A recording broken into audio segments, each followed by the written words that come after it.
Okay, my next fan video, I decided to go with my JCPenney 9700 box fan.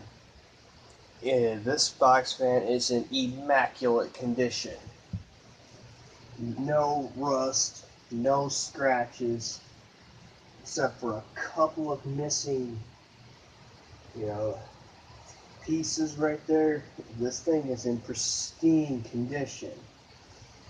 Whoever had this thing last took really good care of it. Here's the back of the fan.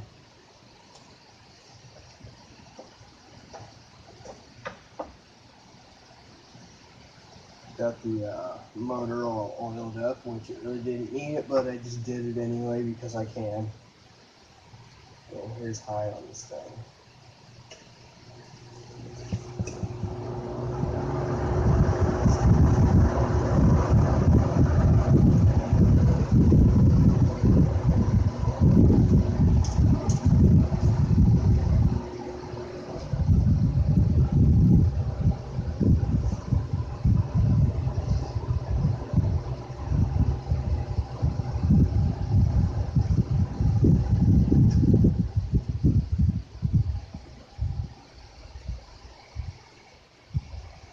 Yeah, this thing is ridiculously quiet on low.